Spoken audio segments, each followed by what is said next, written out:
Hello and welcome to the Eevee Cafe Takeaway, a podcast focused on the electric and zero emission future we all hope for. I'm John Curtis and I'll be joined by various members of the Eevee Cafe as we go through this journey. And this week, it is the wonderful, the inimitable Sara Sloman. Say hello, Sara.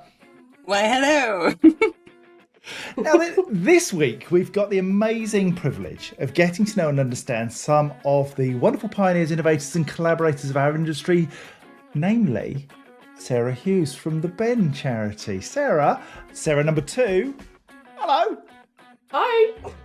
Now then, Sarah 1, can you introduce Sarah 2 and what they do and why we're talking to somebody from Ben?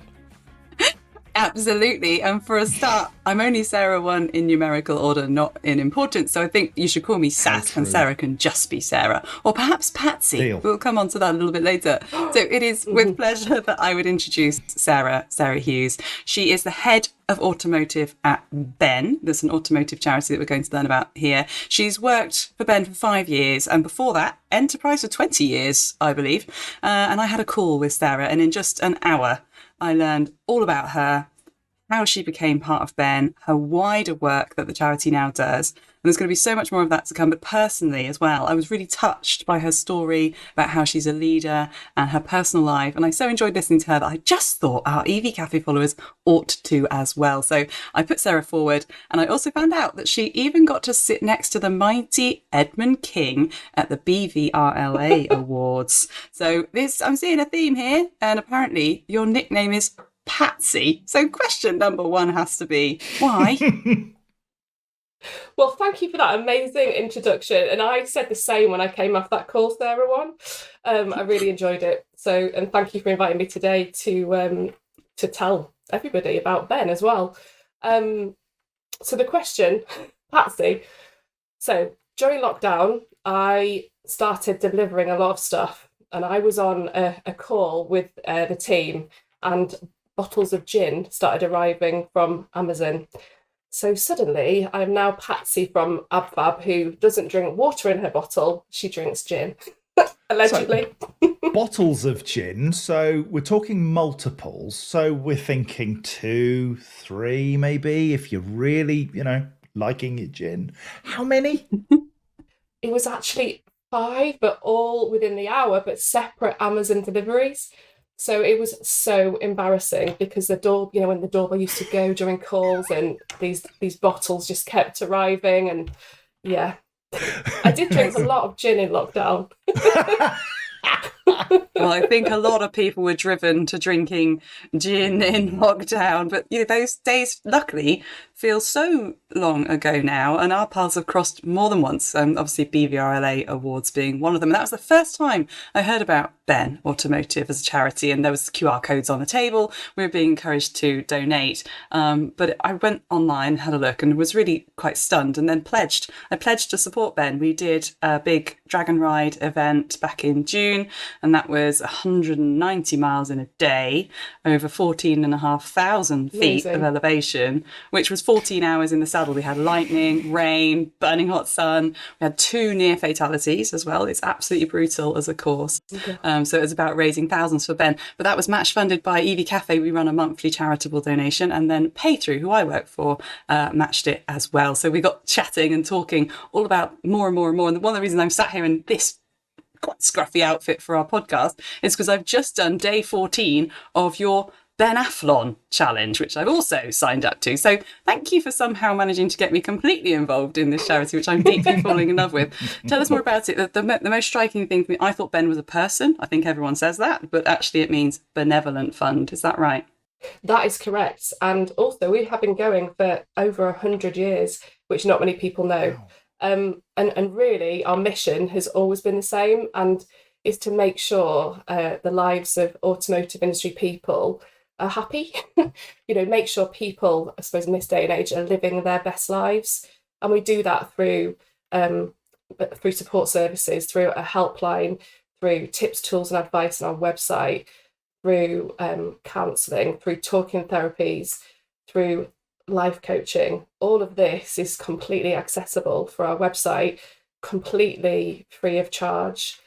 completely available to anybody who's working or has worked in the automotive industry, and that obviously includes the EV industry as well.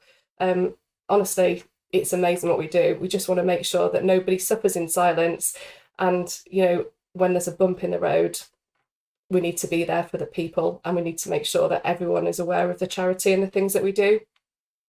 Thank you. Well, something that really brought it to life for me was so in March I was awarded the 2023 Barbara Cox Woman of the Year by Caroline Bonnell, who was last year's, and she was really open at this year's launch of Women in Automotive, which followed that. I think it was May time, I believe, launched by Mercedes-Benz Trucks UK, and she stood up and said how much Ben had supported her in her individual journey. And I was really impressed by her ability to be so open about that. And that was all part of the work that she'd done with Ben's support. And I hope we've all had some kind of talking therapy in our time, because it is amazing.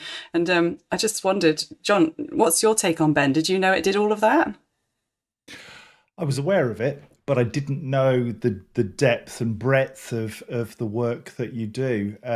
So let's jump into that, if we may. Yeah. Can you be more specific about the sorts of support that you give? Because, forgive me, but people who work in the automotive industry, it doesn't feel like it's ever been like coal mining or, one of those really dangerous jobs. And I wonder how the charity came about, why it started, and what you actually do now to support people in what has felt like, you work in a laboratory very often these days, and very clean and very organised and methodical.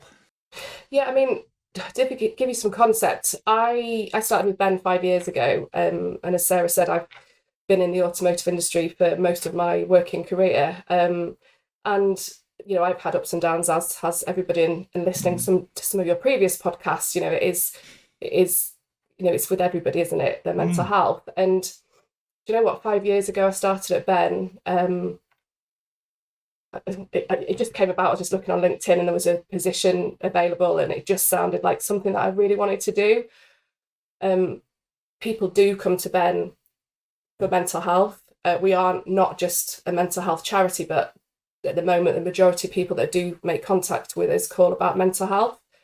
But 5 years ago, as partnership manager, I went out knocking on doors, trying to tell everyone about Ben, trying to tell people that we could support, businesses with mental health within their workspace. And so many times I was turned away. So many times I went into companies who just said, I don't want you to come and talk about mental health within my business, because you know what, everyone's going to go off sick. And genuinely, that was 5 years ago. I continued on. I really enjoy promoting the charity. I really enjoy the networking. Obviously, I'd had a lot of experience of meeting with different automotive companies in my past career as well. So I had a lot of contacts. So I continued on. And it was a really pivotal point was lockdown for Ben. It was difficult, the most difficult time ever. But as we came out of lockdown and people came to us for support, people wanted to know, what could we do to help with COVID restrictions? What could we do to help support their people? But I know that everybody during that period probably felt some sort of mental health and could understand it more. So we sort of came out of lockdown in a smaller team, because obviously the charity just couldn't hold the events, we couldn't continue the way that we were. And actually we've been inundated since lockdown with people wanting to book our we do a commercial training. We have got training around health and wellbeing. So people are wanting to book training with us, wanting us to talk about Ben, wanting us to be in their business. It's like a complete U-turn. So that is why this last quarter we've had our busiest. Well, it's the busiest the helpline has ever been in the whole history of Ben's. So, which is why we need people's support, and why Sarah and doing the Benathlon, Sarah doing the Dragon Ride, it's supporting and it's making more people aware of us, but also fundraising to make sure that no one has to suffer. Because we are getting to breaking point. The NHS is struggling with with mental health, depending on where you live, it's a bit of a lottery. We're trying to support people as much as we can, but obviously there are increasing costs involved. How did the charity start? That helps. Yeah, it does. How did it start? It started actually I suppose before there was social security, before benefits existed, it was Dunlop tyres. They would pay into like a pot, and if anybody was suffering, that money would go to support whatever requirements that they had. So if someone was ill, bereavement, they would pass that money on to the families, and that's what Ben continues to do today. And we're very much around looking after people's families as well. We do all sorts. I really like this example. There's a lot of examples and case studies on our website which I can share with you. But we had an automotive employee who had a daughter with autism, and we helped fund a dog for the daughter to help her with her autism. We really can do all sorts. We can look at the root cause of the problem. We can look at helping with grants, or look at people's benefits and how they're set up. And then we've got a mental health pathway now, where we can push them down that pathway into whatever they might require. So we've got in-house talking therapies, in-house life coaches, but we also do some more specialist external counselling as well. Wow. One of the missions that we're on with the Eevee Cafe is about opening that door and making sure that people feel they have a safe place to come to learn and share and tackle problems that they're encountering. And of course, we were born out of lockdown itself for very similar reasons, not having the opportunity to meet with people, share their concerns, talk about work, talk about progress. And that's where our sort of thought leadership angle has been well established. So we have the monthly webinar, and we try to make sure that there's two key messages. One around sustainability, of course, why we're doing what we do in automotive if it wasn't for clean air and greening our transport system. But also I'd like to think that people can come to the Eevee Cafe to also green their mental health too. Gone are the days where it's sort of the stigma of tell me about your childhood and sit here and cry with a box of tissues. Mental health concerns can lead you down a pathway of excellent coaching, making a plan and taking a step by step towards your end goal. It doesn't have to be this stigma anymore of admitting weakness. And something that I find, Ben, it's just quite jolly when you're in the Ben community and you follow all Ben's socials. It's a really great place to be. I just want to get into why you decided to work there, though. You saw the advert, I know, and you had a hard knock in those first few years being turned away, and now you find yourself completely swamped. How do you manage it all? I know you're a very busy person, lots of friends, you've been on holiday, you've got family, I think. Tell us about you. Yeah. Oh gosh, it's you think it's the easiest thing to talk about, but yes. Well, I said to my daughter, what do you think my claim to fame is for this podcast, Hilda? And she said, Mum, you can talk to anybody. So I do tend to go into my hometown of Penarth and chat a lot. So and I do like that as well. So I have 3 children. So I have one who is just about to go off to university. So that's very exciting. So proud of him. Did really well in his A-levels and he's going off to Swansea University. And then I have a 14-year-old daughter who's just about to start her GCSEs. They take them a year early in Wales. And then I have a 10-year-old son who's doing his last year of primary school. So proud of all my children. I have a supportive husband who we met at Enterprise. So he's still at Enterprise. So we are both an automotive family. And funnily enough, yesterday he picked up his new Eevee. So we now have matching cars. Oh, how sweet. What have you got? So I love my car, and I was very fortunate that Ford offered to loan me it. So I drive a Mustang Mach-E, and he a white one, and he now has a black Mustang Mach-E through his company. So we are going to be, my friends think it's hilarious, we're going to be the Mustang Hughes, Team Hughes family. I love that. And the thing with mental health is that that's not black and white. You see what I did there? No. it's very, very much grey. We live in a world where, everybody has ups and downs. But when you suffer, it is a very, very dark place to be, and everything is grey. Nothing matters. Nothing brings you joy. You must speak to people through the helpline who are in a pretty dark place. And it must give you huge personal satisfaction to know that you're involved in something which really truly matters at an individual level. You're helping to raise money, raise awareness, and help real people with real problems. Have you always been a caring and supportive person? Is that part of your nature, or is that how you've become as you've moved into this sector? My sister was really poorly when she was at school, and she did, not successfully, but attempt suicide. So I'd always had it in my remit. So she's been supported now, and she's happy. She's moved to Australia actually with 2 children. It's all okay. And I hadn't really understood it. I was 4 years older than her, but I hadn't really understood it at the time. I was actually on my year abroad when she did it. But it did, yeah, I wanted to protect her. It was actually caused of bullying, and I did everything I could to try and protect her.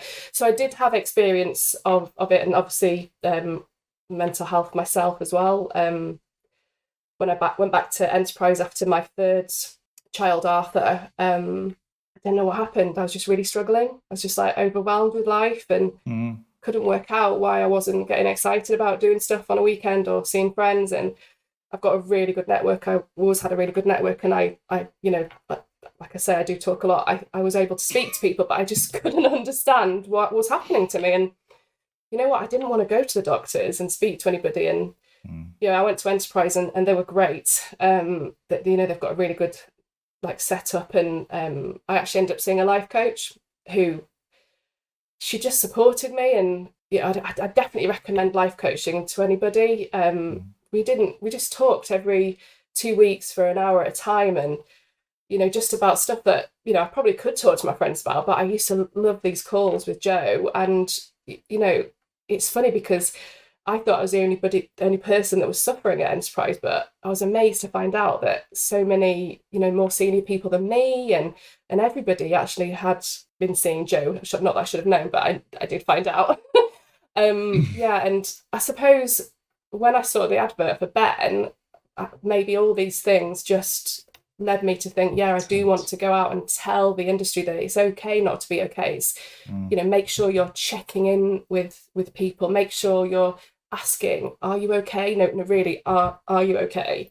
I just think, Enterprise did look after me, and I didn't get into a worse situation. But unfortunately, and especially for the last 2-3 years, we've seen, a rising number of suicides within the industry, and it's just why, we've got to stop that.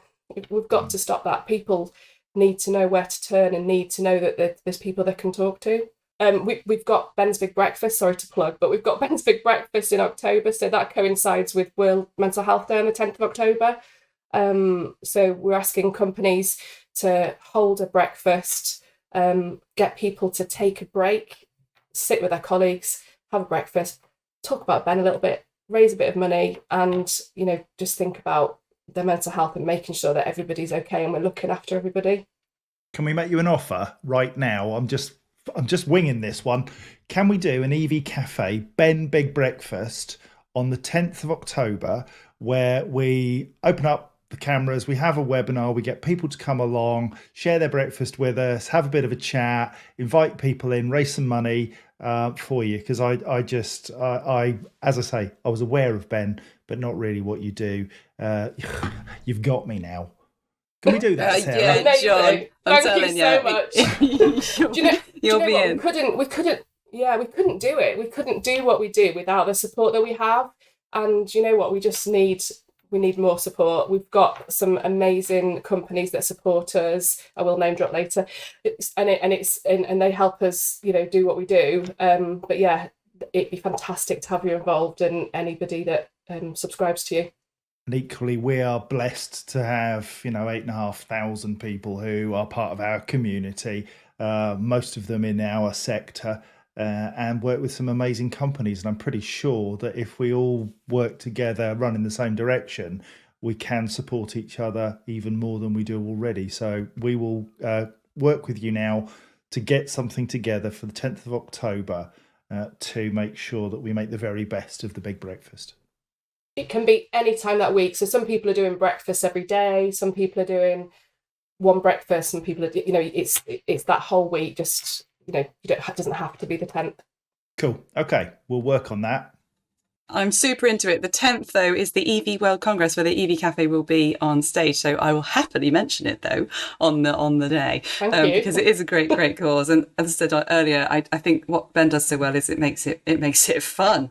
And having an opportunity to talk is the big shift that's changed. People have stopped recognising suicide as something that people do and much more about something that happens to them like any other health concern or disastrous death. And of course, with our industry being still heavily skewed in the male kind of counters, it feels to me like Ben's more relevant than ever if we can get that language barrier down to invite people to take that first step to talk. And things like the breakfast do just that. I recently passed my motorcycle exam a year ago, nearly, and I've noticed how sociable bikers are, and they'll go out on a Sunday or whatever, and they'll have a ride. The ride is just a means to an end. The ride is to get them to somewhere to sit and talk. And so they'll sit and have their breakfast and their coffee and whatever, and then ride back. And it's about carving out time for just you. And I really, really resonate with your story. I don't have 3 children. I had 2 stepchildren and my own child. And there was sort of a big span between all of them. And going back to work after that is how much capacity do you think one human brain has if you're having to think about 3 other humans plus your other half, and you're lucky you've got a very supportive other half, but you've got to think about everything. Just this morning, my inbox was full and somebody was saying, I'm really struggling. I was awake at 4 a.m. and I've started to call because lots of people contact me and I really appreciate that because one, it gives me perspective on what other people are going through and I like to help. But otherwise, it also reminds me that everybody out there is going through something when you are too. So I call them the 4 a.m. worrier warriors because they're awake at 4 a.m. They didn't want to be awake at 4 a.m, but they are. And they're not running through life and death. They're not running through, sadness and sorrow. It's a brain spin. They're thinking and thinking and thinking. Capacity is far too great. And this is why we think it's so important to just allow a moment to write down those worries and see if you can just shut that notepad and go back to sleep even for another hour or 2 and things will feel brighter the next day. And I think, it's wonderful to hear you talk about your family. You're in Wales. I'm very jealous of this. We also touched on the Eevee rally. What's he gone for? What's he going to get? Those who aren't watching, John has disappeared off to grab a massive Welsh flag. Oh, look at that. I know that flag. Brilliant. John and I, we held that as we walked across the Cardiff barrage to start this year's Eevee rally, which I know you found very interesting, actually, didn't you, when we talked about it? But hopefully you can get involved in that next year. But in the meantime, I'm curious. I'm curious, Sarah. I want to know what is your, or who actually? Go on. Who's your biggest influence in your life? What's caused you to be the way you are? We've heard about your sister, and I'm really glad you shared that. And I'm pleased that feels in the past. Judging by your face, it feels in the past for now. So, who now is your biggest influence? I was really thinking about this. Before. I think I've had lots of influences in my life. Definitely my parents. My dad worked his way up to be a director of a kitchen company where I worked for a little bit. I was really proud of him, and it is when they used to have the directors' offices. There was like this director 2, director 3, and I used to go into the office and I was helping out in credit control and I'd be like, that's my dad. I was and he's always had a really strong work ethic, and even back in 2005 when I had Ronnie, not everybody did go back to work then as a female. I was one of the first in enterprise really in the north where I was working to have a baby. I was the first person to go through that, and dad encouraged me to go back to work. He was really good about, he didn't sort of, he wasn't old school. He didn't suggest that I stay at home with the child, and I wanted to go back to work. I wanted to go back to my career that I'd forged out and worked hard for, so I did. So yeah, definitely my dad and my mum too. She's been a massive support. And then I think I've had some amazing managers, and I think, you always, I think a company is a company and it's got its culture, but I think you really work for your manager, don't you? And I think my first manager I followed to Wales. So he was promoted within Enterprise to Wales. I'm still friends with him now, Mark Winfield. He moved from Enterprise, but he came to be regional manager in Wales and suggested that Richard and I should do apply for some jobs within Enterprise in Wales because there were some openings, and that's why we ended up in Wales, because I followed an inspirational manager. And then now at Ben, I've been here 5 years because I'd like to name drop, but Matt and the team are just amazing. They inspire me every day. So yeah, I think I've just had some amazing inspirational people and role models, and maybe not female role models, but really good role models that have helped me and understood as a female that I can do it, and I own my right to be at the table. But I've had that, I have lacked confidence in the past, and I don't know, I've had a bit of a turning point over the last few years. Oh, turning point. Gosh, I've been very open, sorry. Talk to us about your turning point. So what was the turning point for you? Do you know what? I was thinking about this last night, when I was coming on here today. I think when I turned 40. You're never 40. Behave. I'm older. So on my 40th, I wanted to do something mad. So I went to Las Vegas and jumped off the stratosphere. As you do. But yeah, something happened, obviously, on the way down. Something shook me up, and yeah. Was it one of those sort of life-affirming moments where you just thought, yeah, I can do anything? I can do anything. If I can jump off this, my friends that I were with, they were like, what are you doing? One of the guys couldn't even look over the edge of it, and he's like, you're jumping off it in a suit. I don't know if it's an age thing as well, being honest, but yeah, I definitely wish I'd been more confident throughout my career. I'm happy and very happy in the situation I'm in, but I might have been in a very different situation if I had owned it a little bit more. And I think I did a lot in Enterprise really early days because they were so great of women in leadership, and they still do some amazing stuff now at Enterprise for women in leadership. And they've got there's still some of my friends there.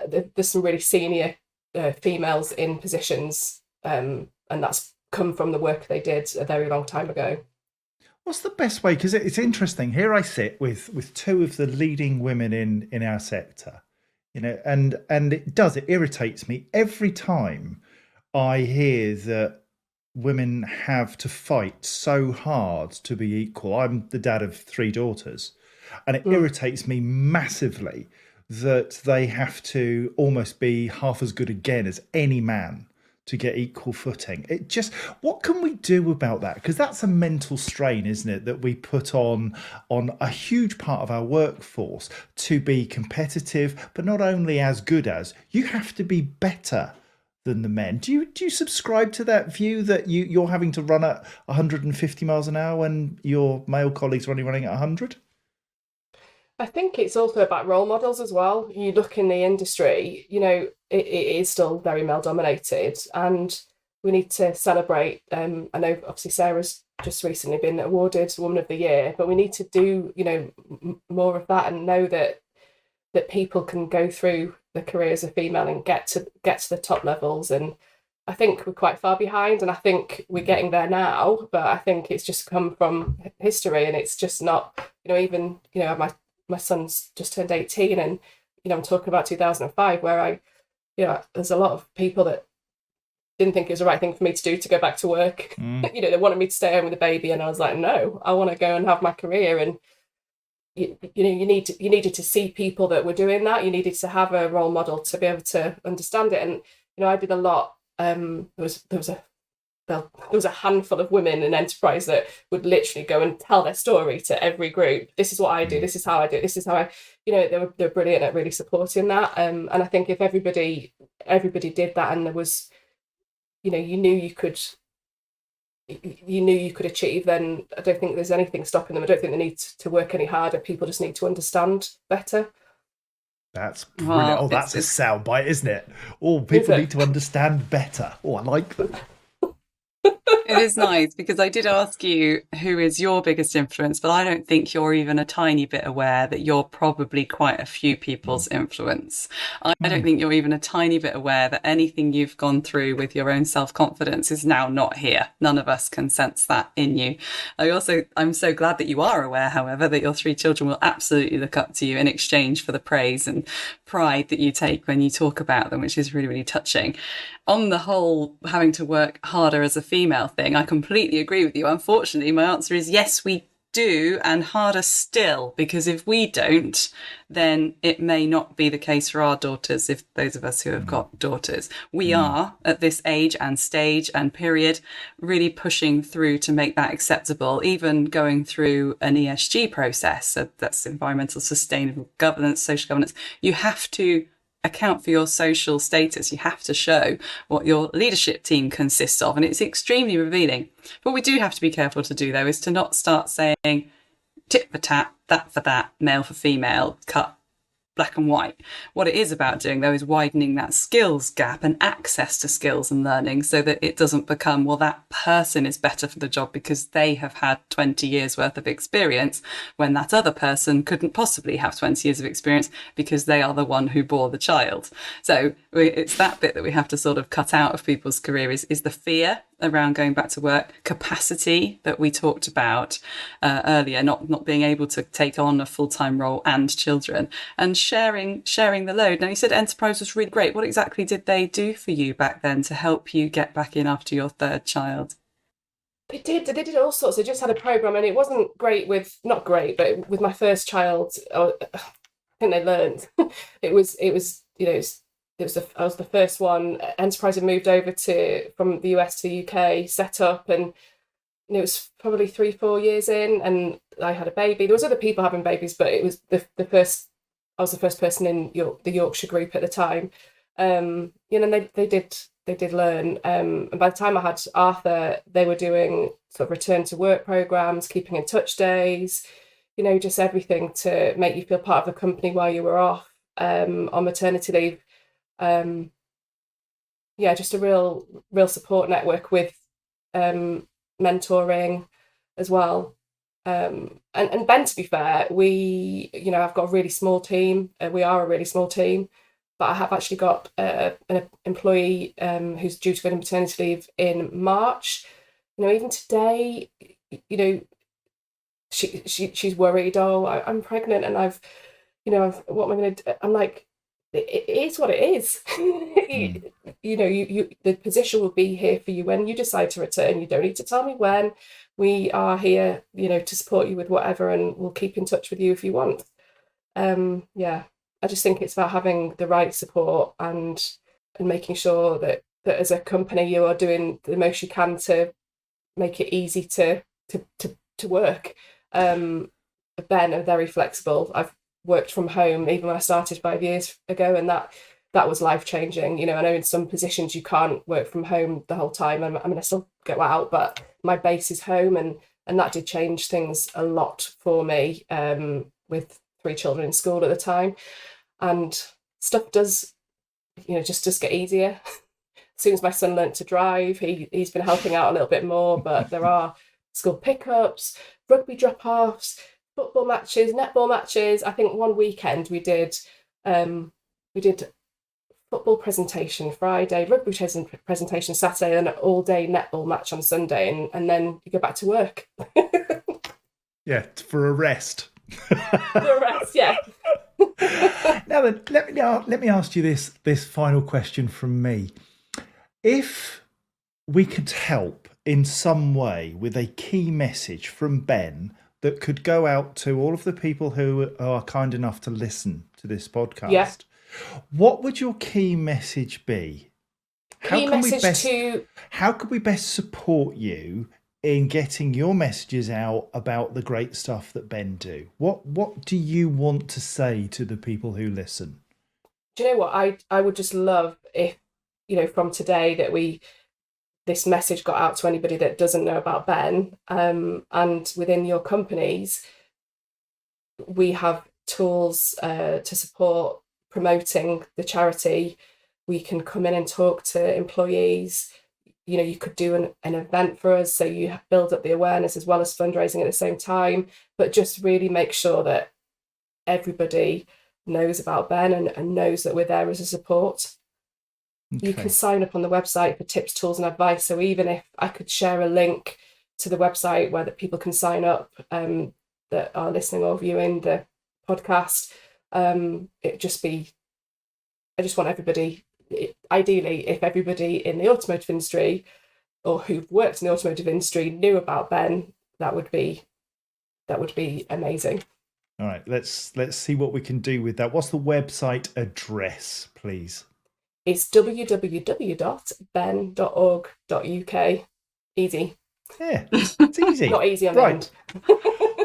But it's really key. I mean, that's one of the things that we do is we communicate other people's messages. This is not about us. This is very much about you and Ben and the people that you help. And so, as somebody who has had his little dalliance with poor mental health, is your service open to me? Do I count as being part of the automotive sector, having spent the last 12, 13 years promoting clean transport? Yes, you do. Boom! Excellent. Sarah, any final thoughts? Yeah, I want to know, we've managed to get to know you so well over this and heard a lot about Ben, and I am confident that people will enjoy. Oh, the Ben Athlon has been so fun. A couple of years ago, I started doing 20 minutes of exercise every single day without fail, and there was a rule to that. It wasn't about doing exercise, it was about forcing yourself to take a break. So you can't just sort of be on the phone and walk around. You can't take the kids to school. That doesn't qualify. It's about taking time for yourself and moving your body and resting your mind for just 20 minutes. Now, of course, Ben Athlon, though, for those that don't know or haven't followed me, how very dare you? How dare you not follow my socials on the Ben Athlon? But every day has to be a minimum of 30 minutes. So I've had to up my game. And it's just so nice to incrementally increase your efforts and therefore see people seeing you digging deep. The problem I've got is when I asked for money for the dragon ride versus asking money for going for a walk for half an hour, I don't think people are paying up. So dig deep, guys. So please, please, please get involved. But for you personally, I want to know what you're excited about. As you said, your kid's grown up, things are getting easier, your job's going well. Tell us something that you're looking forward to and what motivates you. Personal wise, or do you think? Whatever you want. I know you've just had a wonderful holiday. Somebody I asked this to the other day, said they dream of beautiful corner sofa and a newly decorated house, and that's what excited them. I dream of some kind of beauty pageant style world peace and global sustainability. What have you got? I do love going on holiday, and I do have quite a few things booked. So I can't wait. We Six bottles of gin. More bottles of gin. Yeah, more gin. I celebrate 20 years of marriage next year, and my husband proposed to me in Santorini at Sunset Point, but unfortunately I was reading a very good book, so it was in pitch black. That's a long story. But we are going back. We are going back to Santorini after 20 years to celebrate our anniversary together next June. So I'm really looking forward to that. And that is absolutely trips adorable. In between. That's so cute. Oh, you really are as good as you sound. Honestly, for goodness sake, wish we could all live a life like you. I do. Yeah. You do, John. I'm just back from holiday, and it's 10 years that I've been married. Congratulations. So bless you, and bless you for 20. You deserve a medal, or maybe your husband does. Oh. Listen, Sarah, it's been an absolute privilege to get to know you and the work that you do. As we've been talking, I've figured that what we're going to do on the 13th of October, we are going to not broadcast the news. We ordinarily on a Friday morning, 10 a.m, broadcast the news that's happening in the industry. The whole news programme is going to be about Ben and what you're doing and sharing breakfast with the people who tune in. And perhaps we can work on some stories that we can use to promote Ben, what you do, how you do it, and raise some money for you. So October the 13th is yours. Thank you so much. And thank you for inviting me today. It was my first podcast, so I hope I haven't talked too much. You couldn't. When you're with me and Sarah, you couldn't possibly talk too much. Oh, that's okay then.